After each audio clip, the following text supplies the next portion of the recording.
Welcome guys and girls to the Main Event Podcast, the only podcast you need for all your weekly updates, news, information, rumours and entertainment surrounding the WWE. As always, I'm Reza and we are so close to the Money in the Bank event. More matches, more news, more updates, and as more news continues to be released, we are here to keep you up to date with all the happenings in the WWE in episode 32 of the Main Event Podcast. As always, I want to thank the fans and friends of the Main Event Podcast. I truly appreciate all of your support, however you are showing it, whether you're tweeting to get people to tune in, or you're tuning yourself, or whether you recommend any people to listen to us as well. All of that help is truly appreciated. Hopefully your efforts don't go to waste, but again, if you do find any of us on Twitter or Facebook, please don't hesitate to contact us. As you can tell, I am by myself today. The reason for that is my co-hosts, Arif and Imran, are not feeling too good, and I was so close to not uploading an episode this week. So as you can tell, the content this week isn't going to be as in-depth or as packed as our usual episodes, so apologies for that, but something is better than nothing, I guess, at the end of the day, so apologies for the delay. And our content, as you know, as you're listening on different formats, is not only available on YouTube, but those of you that use iTunes on a regular basis, perhaps downloading our podcast off the iTunes store is a better option. As much as we enjoy the views, we also want you to download the episodes. BlackBerry users, you too can check us out in your store area wherever you download podcasts. Podomatic.com, we also upload content there, and of course Stitcher.com as well. You can add our podcast to your playlist and listen to us on the go wherever you are. So BlackBerry, iPhone, Windows Phone, Stitcher, YouTube, a lot of options to listen in. And as I said, we do love the views, but downloads are equally as important to us, whether it is 100 listeners, 5 listeners, 3 downloads, 76 downloads, or judging by our Rusev episode, almost 3,000 views as well, so it is appreciated. Remember, you can contact us in a variety of ways, any way and every way possible. You can like us on Facebook at the Main Event Podcast, follow and send us a tweet at TME Podcast. As I said, I am using that a lot more now. That is connected with my phone and my personal Twitter account. So for the latest updates, articles, breaking news with the WWE, just follow that account, and you should get all the updates there as it happens. You can send us an email at tmepodcast@gmail.com, and you can, if you want, visit our website www.tme-podcast.com, which I am going to be updating hopefully every weekend now, or every 2 weeks. Hopefully when we grow a bigger fan base, it will take more of our time. I genuinely hope it does. Please do get in touch for anything you want WWE related, and hopefully stick with us on our journey to become a top or even a recognisable WWE podcast. As I started, again, apologies for the lack of content today. With no Imran and Arif, I couldn't get what they prepared in time, and I have to wing most of the show if I'm being quite honest. So, as I said, there's no SmackDown review because I'm putting this together last minute. But I will try to make the predictions segment for the Money in the Bank event as fair as possible. That's a little later on.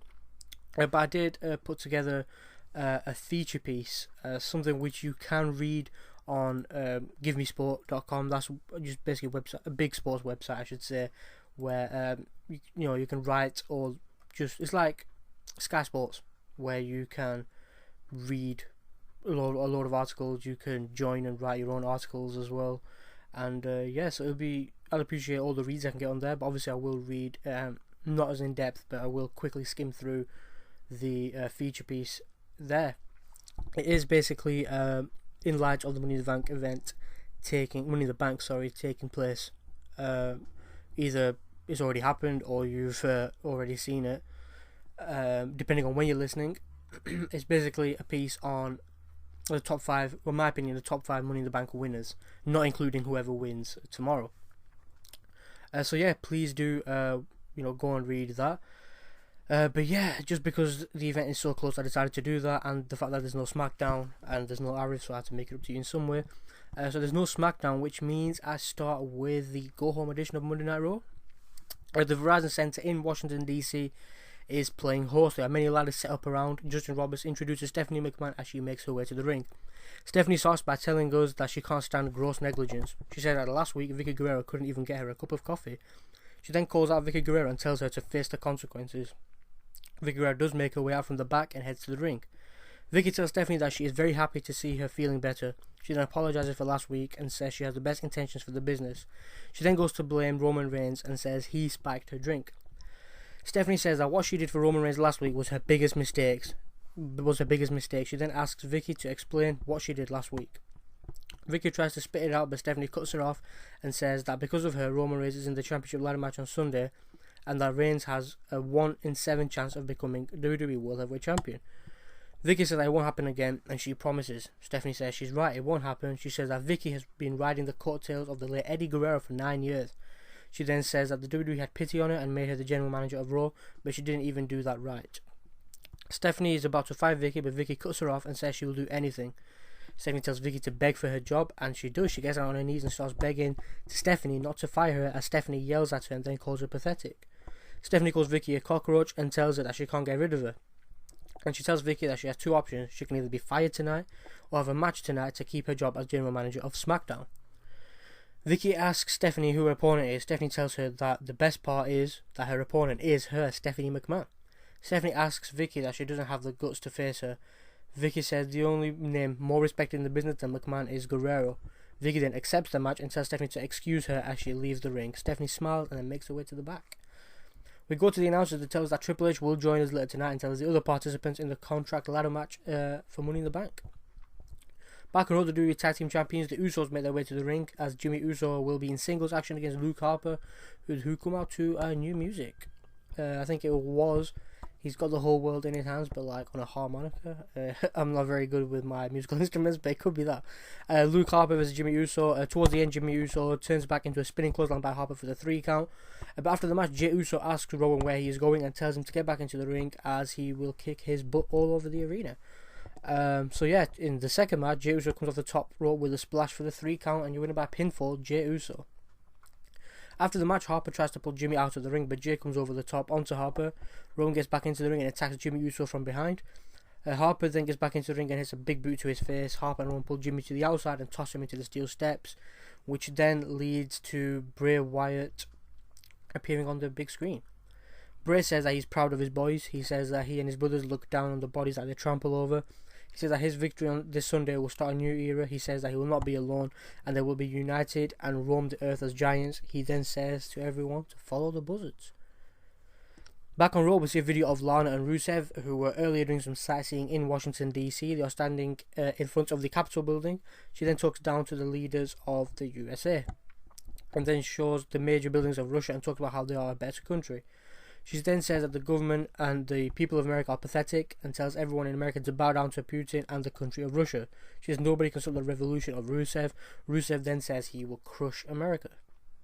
Back in the ring, we are joined by WWE Divas Champion Paige. She'll be doing commentary for the next matchup as Alicia Fox makes her way to the ring and she is against Naomi of the Funkadactyls. Some tension on the commentary between Cameron and Paige, but Fox pulls Naomi back towards the end of the match and Naomi connected with her finisher for the victory.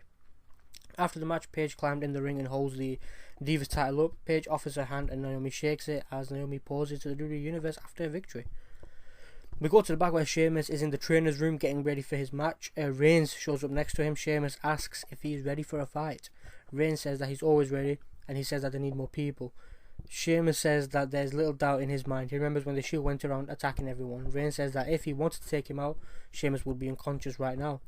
Sheamus then laughs and says that's what he likes his confidence and that it will be magical when he walks out as champion this Sunday. Reigns says that he doesn't believe in magic, all he does is believe in himself, and so should Sheamus. Back on Raw, Titus O'Neil is in the ring. He will be going one-on-one with Bo Dallas, the inspirational Bo Dallas. Bo Dallas grabs a microphone and tells Titus that last week on SmackDown he fell off his horse and this week he needs to get back on it. It's okay though, as he's going to show him that all he has to do is believe. Titus O'Neil versus Bo Dallas. Towards the end, Bo Dallas connects with the Bulldog for the 3 count. After the match, Bo Dallas gets back into the ring and walks over to Titus with the microphone. And he says, "Hey buddy, I'm 9 and Bo," as Titus knocks the microphone out of his hand. Bo goes back outside and says he's Butterfingers Bo. He tells Titus to get back on that horse and don't ever stop Bo leaving as he poses to the WWE Universe. Back on Raw, we are joined by the COO, Triple H, as he makes his way to the ring. Triple H says that it's funny how he can come to a place like DC where people make bad decisions every day, yet he is still the bad guy. He says it's all because he does what's best for business. He says this Sunday there will not only be one championship ladder match, there will be a traditional contract match as well. He then hypes the contract and says it's almost a guarantee for someone to write their own future.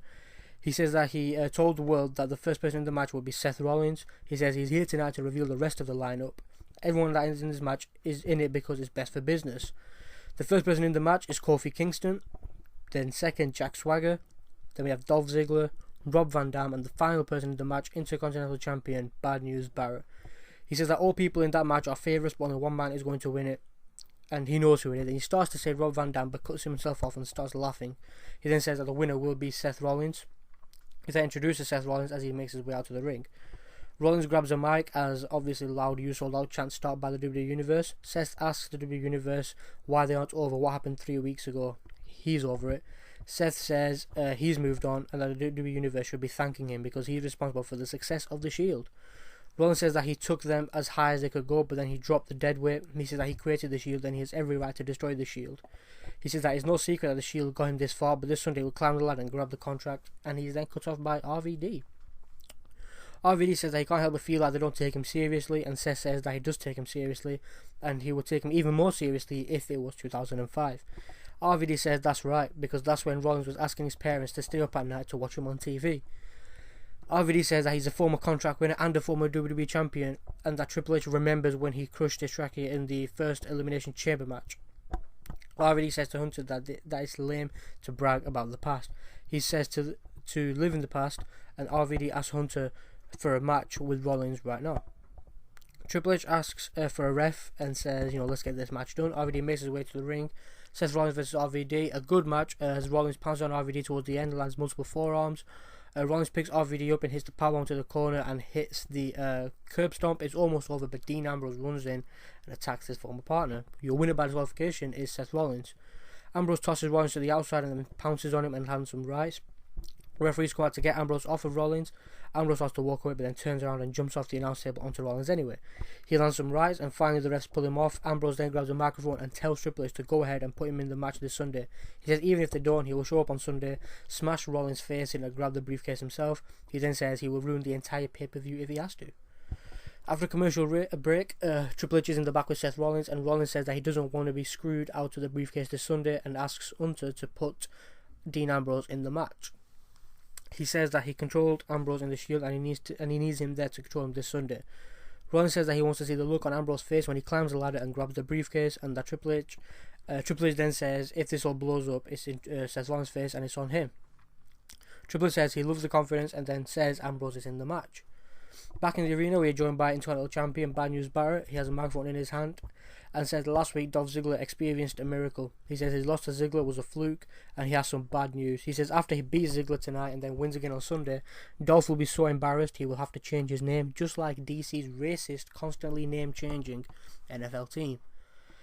Ziggler counters into a crucifix towards the end of the match. For a close 2 count, Ziggler charges and leaps at Barrett, but Barrett catches him with a bullhammer in mid-air for a 3 count. Brilliant finish, best match of the night, fantastic. I really didn't expect it to be that good. Winner and still Intercontinental Champion Bad News Barrett. We go to the back where Renee Young is catching up with Vicky Guerrero. Vicky says that she knows she's the most liked person backstage, but she has been insulted more than anybody else in the history of this company. She says she has no regrets, but she isn't going to be the authority's walking mat anymore. Randy Orton shows up and says that tonight Vicky is going to get exactly what she deserves. He then says this Sunday he's going to get what he deserves, and that's a WWE World Heavyweight Championship. Randy Orton tells Vicky that he would say nice knowing you, but that would be a lie. After commercial, we are joined by Vicky Guerrero as she will be going one-on-one with Stephanie McMahon for her job. Stephanie McMahon walks out with the microphone in hand. She's not in any wrestling attire. Stephanie says that she sees Vicky is ready to compete, but their match isn't going to be in there. It's going to be in a pool full of some substance. Stephanie says that the first one to go in the pool will lose. Stephanie calls out Layla, Rosa Mendez and Alicia Fox and tells them to get Vicky. Vicky sneakily, slides out the ring, backs up the ramp. Stephanie starts walking up to Vicky and then waves on the Divas in the ring. The Divas do get hold of Vicky and walk her over to the pool. They pick her up, but Vicky fights out and pushes Rosa into the pool. Layla charges at Vicky, but Vicky sidesteps her and she flies into the pool. Vicky then grabs Alicia Fox and tosses her into the pool as well. Vicky Guerrero starts celebrating, but Stephanie comes up behind her and tosses her into the pool. And that's Vicky Guerrero's career over in the WWE for now anyway. Stephanie starts singing goodbye to Vicky after she fires her, but Vicky turns around and pushes Stephanie into the pool as well. Vicky backs up the ramp and she does the Eddie Guerrero shuffle and strut on the stage. She salutes Eddie and walks to the back. A touching moment if you're an Eddie Guerrero fan. It was really, then you realise you start to appreciate Vicky Guerrero for the true heel she was. Backstage we're joined by Baron Saxton as he has Goldust. Goldust says he didn't Cody Rhodes last week, he saw Stardust. Stardust then shows up singing "When You Wish Upon a Star." They talk a little bit, weird Goldust stuff, and then Goldust says, "I'm the normal one." Back in the arena, Zeb Colter and Jack Swagger are in the ring as Jack Swagger is taking on Kofi Kingston. Swagger locks in the Patriot Lock for the victory. We go to the back this time where Renee Young is with Alberto Del Rio. Del Rio says he is undefeated in the Money in the Bank ladder matches. He says he has won one and cashed in successfully. He says he is going to walk out as the new champion. Cesaro and Paul Heyman now walk up to him. Heyman says he happens to be a part of 21-1 when Brock Lesnar conquered the streak at WrestleMania. He says he's also the one behind the one who will climb the ladder and become the new WWE World Heavyweight Champion. Del Rio asks if Cesaro ever talks or is he just Heyman's little puppet. Cesaro says he only speaks 5 languages and none of them are loser. Heyman backs Cesaro away as we go to another commercial, and back from commercial, Damien Sandow is in the ring dressed up as Abraham Lincoln. Sandow says, "I heard a while ago that nobody found him entertaining." He says, "How about now?" He says he would rather spend another night in Ford's Theatre than have anyone control his career. He is then cut off by Big E as they will be in one-on-one action. As expected, Big E does defeat Damien Sandow. After the match, Big E grabs a microphone and says he has had enough of Lana and Rusev. Big E says that this is the land of the free and the home of the brave, and this is our country. We will not be defeated. Big E is cut off by the music of Lana. Lana tells Big E that he is foolish. She then says that pride comes before the fall as Rusev attacks Big E from behind and hits a fall-away slam. Rusev then connects with a super kick and locks in the accolade as Rusev finally lets go and pauses the WWE Universe. Please never let Big E hold a microphone again. I don't even know, that was just cringeworthy. Back on Raw, we go to the back where Renee Young is back, this time with John Cena, and John Cena says that on Sunday we will hear Justin Roberts say we have a new WWE World Heavyweight Champion. Cena says that the match on Sunday will be brutal and careers will be on the line. He said that there is one guarantee, and that guarantee is that we will see a new WWE World Heavyweight Champion. He says that the talk is over and it's time to fight and see who becomes the champ. He says that you can bank that the champ is here. John Cena makes his way to the ring now for the main event as he teams with Roman Reigns and Sheamus against Bray Wyatt and Randy Orton, Alberto Del Rio and Cesaro in a 4-3 handicap match. A decent main event match. Towards the end, Cena hit the attitude adjustment to Orton. Del Rio went for the cross armbreaker on Cena. Cena hits him with an A as well. Cesaro came in, hits a tossing uppercut to Cena. Sheamus came with the bro kick to Cesaro for the 3 count. Managed to keep up with that. Your winners by pinfall: John Cena, Sheamus and Roman Reigns. After the match, Kane shows up from nowhere and he tosses Roman Reigns into the barricade. He gets into the ring and hits a chokeslam on Del Rio and Sheamus. Kane hits a chokeslam on Cena in the middle of the ring as Triple H makes his way out to the stage with Randy Orton. Triple H says that there is now an 8th participant in the ladder match and that person is Kane. Kane goes to do his pyro, but Roman Reigns comes out from nowhere with the massive spear to Kane. Roman Reigns looks at Triple H and Orton as we go off the air. A good episode as a whole. Some good matches, especially the Barrett and Ziggler. That was a fantastic match, by far the match of the night for me. But for me, the standout was Vicky Guerrero. It's sad now that she's left, and you will truly start appreciating her a little more now. That instant, reaction when she held the microphone, just boos from all 4 corners of the arena. And the Eddie tribute as well. As a massive Guerrero fan, was fantastic, and it was touching as well. So if you did watch Raw, please let me know what you thought of it. And we'd love to hear what you think. Time for the news, and I have decided to go about the news in a different direction than I normally go. Usually when I'm reading the news, it's long-winded, and mainly because I gather the news from episode to episode. So it's like 7 or 8 days full of news. This time I'm just going to pick and choose certain news pieces from the beginning of the week. So hopefully everyone is still awake by the time it finishes, and you won't be bored to death as well. Vicky Guerrero has, she's wrote a letter to the WWE Universe. Just days after finally departing from the WWE after 9 wonderful years, Vicky Guerrero has sent out a letter through WWE.com thanking the entire WWE Universe. She thanked the McMahons and how Eddie Guerrero loved Vince as a father, amongst other people. She went into great detail, regarding backstage staff, the divas, commentators, makeup team, superstars she's worked with, such as Ziggler and Edge. So it was a good letter, and you can go on WWE.com to read that full letter. Vicky is leaving the company on very good terms, and a return will be welcomed in the future if needs be. Many of the divas backstage consider her as a mother figure, and a Hall of Fame induction is also being considered. WWE they feel that they could get more out of her induction in 2015 and sell more tickets if they do it as quickly as possible rather than waiting. Vicky also had creative input in how her departure would play out. She wanted the Eddie Guerrero theme music and shimmies, and she got that, which was brilliant. While WWE also inserted their own ideas. You can tell WWE's ideas of humour is a pool full of substances. So yeah, best of luck to her in her new journey. A potential Money in the Bank and SummerSlam spoiler now. John Cena is scheduled to capture the WWE World Heavyweight Championship this Sunday at Money in the Bank. It's as simple as that. He will then, as I said, this is a spoiler. He could change it because it's out there now. He will then go on to defend the championship at SummerSlam against Brock Lesnar.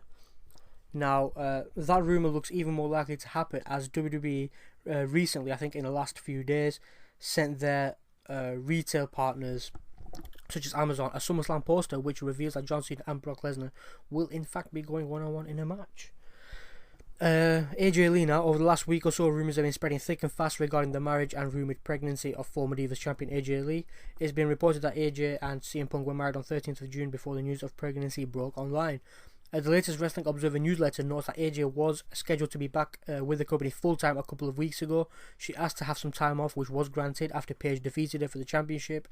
And that time was scheduled for a couple of weeks ago.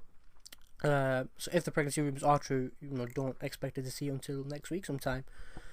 Dean Ambrose versus Seth Rollins. Dean Ambrose, was revealed as a Money in the Bank competitor, and he will go up against his former Shield stablemate Seth Rollins. Seth Rollins and Dean Ambrose are the two favourites right now, with Dolph Ziggler not far behind. But the original plan right now is to have Seth Rollins and Dean Ambrose compete in a one-on-one match at WWE Battleground next month. Who knows if one of them will have the briefcase. Bad News Barrett, is he injured? On the Tuesday tapings of Friday Night SmackDown, Intercontinental Champion Bad News Barrett injured his shoulder after Jack Swagger threw him into the barricade. It looks increasingly likely that Barrett will not participate in the ladder match, as he will need treatment. WWE.com have also released a statement regarding his injury, so it remains to be seen whether he can compete or not, especially in a physical match like a ladder match. After 13 years with the WWE, the company have finally cut ties with Josh Matthews, the announcer, commentator, and wrote and pay-per-view post and pre-show host, was released from his contract in basic further budget cuts, nothing other than that. He competed at Tough Enough back in 2001 and stayed with the company ever since. He has been moved to the alumni section on WWE.com. I think Renee Young has been officially announced as she will be taking over hosting duties on the pre and post show starting this Sunday at Money in the Bank. Brad Maddox has fooled the WWE fans. Former general manager of Monday Night Raw, Brad Maddox has posted a new video on his YouTube account in his Brad Maddox Vacation Experience series. He's taking time off right now, but in the video he urged the fans to call the police after he made it seem like he was stuck in a cave somewhere. Judging by the comments, it seems as if WWE fans did in fact contact local authorities. It remains to be seen what the WWE make of this, as they don't take these things very lightly. Digital Spy recently interviewed WWE superstar Alberto Del Rio. One key highlight there was his thoughts on CM Punk returning. He said, yeah, of course, he'll be back soon. I don't know when, but he will be back. The Mr. McMahon character played by Vince McMahon may be retired for now, as Stephanie McMahon is becoming a new version. WWE is now billing her as the principal owner of World Wrestling Entertainment instead of one of the principal owners. Stephanie will now be put over on television as the new owner of the company. Since plans didn't pan out to bring this man back as an on-air character at WrestleMania 30, the belief is that he will do appearances when needed, but mostly remain off TV, basically documentaries and specials, things like that, but otherwise he won't be on TV. Paul Heyman appeared on Wednesday's Talking Jericho podcast and talked about CM Punk leaving. It was a brilliant podcast, by the way. I'm not advertising it anywhere. Edge was also a guest there. Heyman said that the only thing that surprised him about CM Punk leaving was the amount of time it took to actually make that decision. Some of the highlights included he was unhappy, he had enough, he couldn't take it anymore. A year before he walked out, these were daily conversations of, I don't think I'm going to be able to take this, I'm not sure how much longer I'm going to be here, I don't know how much longer it's going to be before I decide to just go home. I'm surprised it lasted that long. Every day with him was an exercise in him finding the balance to simply continue on and find the passion he needed to do it. And I think what happened was he walked in the day after the Royal Rumble and he couldn't find that passion. He couldn't convince himself or persuade himself, okay, whether I'm happy or not, this is about the performance, my legacy. It's about I take pride in what I do. And whether I'm happy or unhappy, when I go out there, I'm going to be the best CM Punk I can be. And I think somewhere during that day he couldn't find that. So it is well worth a listen. R-Truth was interviewed on the Tom Barnard podcast and revealed that he is working on a rap album and John Cena is featured on some of the tracks, I think 2.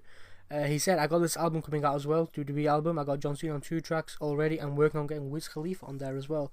He said WWE is finalising things right now and there will be a video as well. Bad news, Barrett, as I said, could be out on the Money in the Bank event. WWE.com confirmed that. But something I shared with Imran a few days ago was that what if Daniel Bryan, because he's going to be addressing the fans in the pre-show, there have been rumours as well now online that maybe he is announcing himself as Barrett's replacement if he is fit. So who knows? And it will be interesting to see if he does what he has to say and if he does win or if he does compete as well. But if Barrett can't compete and the Bryan thing is just a load of nonsense, then there were talks of having Bo Dallas as a late replacement if he isn't on his honeymoon, as he got married yesterday or the day before. But yeah, that's all I have for the news. Thank you for listening. If you do have some news, then please let us know and we'll go research and mention it. And for more breaking news on the go, visit TME Podcast on Twitter and hit the follow button for all updates as it breaks. And now we can move on to, I think we'll go stick with a feature piece first. We'll stay with the predictions at the end. Basically what it was, I thought, in celebration of Money in the Bank, such an exciting event, something people look forward to regardless of how bad the build-up's been. It's exciting. It's almost as exciting as the Royal Rumble, as the person who gets the contract or the briefcase is almost guaranteed to be champion. No need to mention who failed. But yeah, as in, I've looked at all the previous Money in the Bank winners, whether it was WrestleMania ladder match or winners from the Money in the Bank pay-per-view itself. I've compiled a list of the 5 greatest Money in the Bank winners. I've included factors such as the manner in which the match was won, the time of the cash-in, the opponent, the event, the reaction, the amount of time the superstars won the briefcase, etc., etc. All are key components which result in the briefcase holder being a successful one. So obviously you can expect the likes of Jack Swagger, Damien Sandow, John Cena. They won't even be in the list. So yeah, these are who I think. An honorable mention must go to Kane. It was a tough call for me to have Kane miss out on the top 5, but it deserves a mention because he is still the only competitor today who captured the briefcase and cashed it in on the same night. A great win for Kane, as there wasn't a clear favourite heading into the match, especially with the likes of Christian, The Big Show and Dolph Ziggler involved. The thing is, he went from a face to a heel in a matter of hours, in like 90 minutes or something like that, cashing in on newly crowned World Heavyweight Champion Rey Mysterio, accusing him of attacking The Undertaker before Kane was revealed as the attacker. Before his win, everyone wondered whether Kane would ever get his hands on the World Championship again, if he would ever be at the top, or would he ever be relevant. His moment at Money in the Bank 2010 proved that he did still have it in him. But for me, as an honourable mention, he just misses out on the top 5, because my 5th pick is Randy Orton. Orton is the latest holder of the Money in the Bank briefcase, and again, he wasn't someone many expected would win. As the match itself was billed, as the All-Star ladder match. This is, just superstars exclusively who have won the championship. CM Punk, Bryan, Christian, Sheamus, RVD. Many believed Orton would just be another superstar just lost in the pack in this match. We were wrong. Brilliant victory for Orton. He was the last man standing. He climbed up, ever so slowly, smirked over the broken bodies before unhooking the briefcase. His cash-in was also brilliant.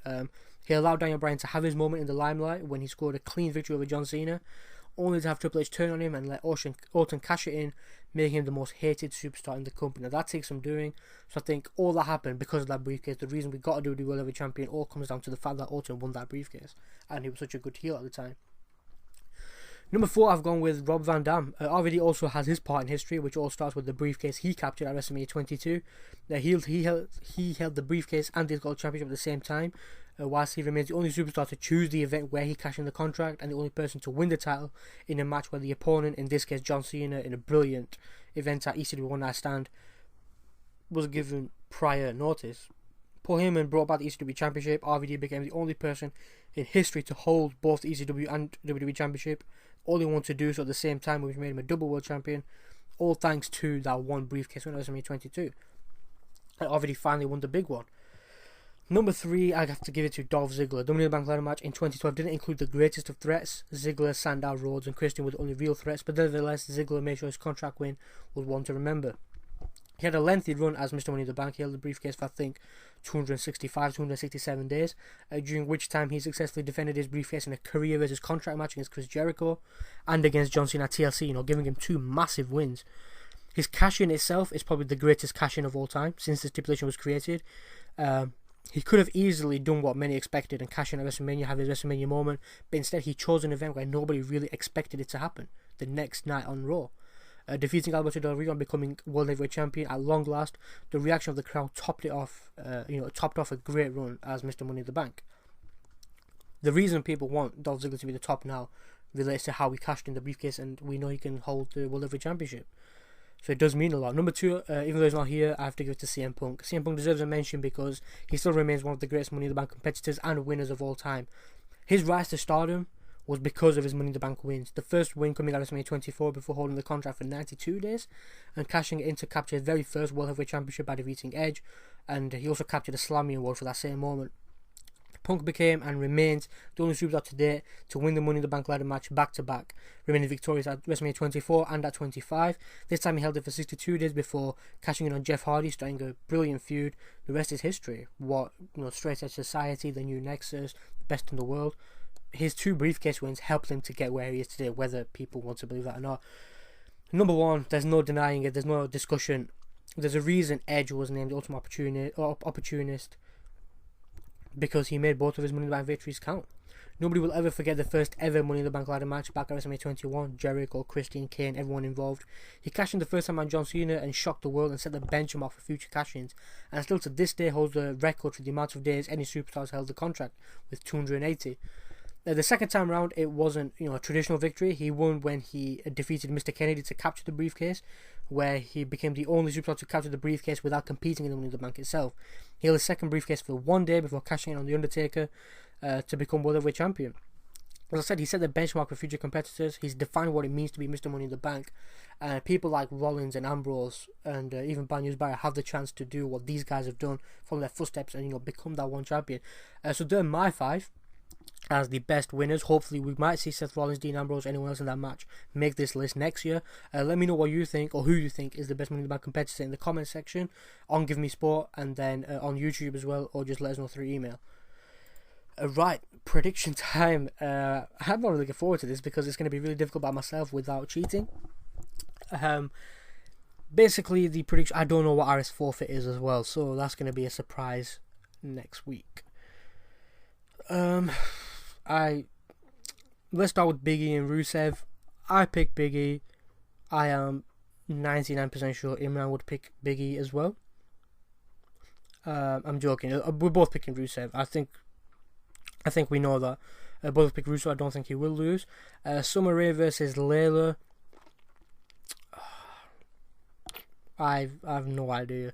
I'm gonna go with Summer Rae, and to make it fair, I'll have Imran go with Layla, and in the Ryback versus Goldust and Stardust match, I'll go with Ryback, and Imran can have the favourites in Goldust and Stardust. So yeah, we both got one different pick there. I'm sure we're both going to pick Paige to defeat Naomi. The Usos versus the Wyatt family. I think I'm going to pick the Usos to retain, and I've got a feeling Imran would pick the same. Trying to put myself in his position, I think he would pick the Usos now. Yes. The Money in the Bank contract ladder match, I'm going with Seth Rollins. I'm pretty sure Imran will go with Seth Rollins as well. And I know for a fact that for the main event, Alberto Del Rio, Bray Wyatt, Cesaro, John Cena, Kane, Orton, Roman Reigns, Sheamus, I know for a fact we're both going with John Cena, especially with all the rumours. So they're our predictions, albeit not the best, not in depth because Arif's not here, so apologies for that. Please let us know what your predictions, and that's all I have this week. A very short podcast. Thank you for joining me on this delayed episode. We will see you next week with all the Money in the Bank fallout and news, reviews and all that stuff. Hopefully Arif and Iman will be back as well next week. Please hit the follow, like, subscribe, share buttons, whatever, all that fun stuff. We'll be back next week, episode 33. Please come back for that. That's all I have today from the Main Event Podcast. Enjoy Money in the Bank, and we'll see you next week.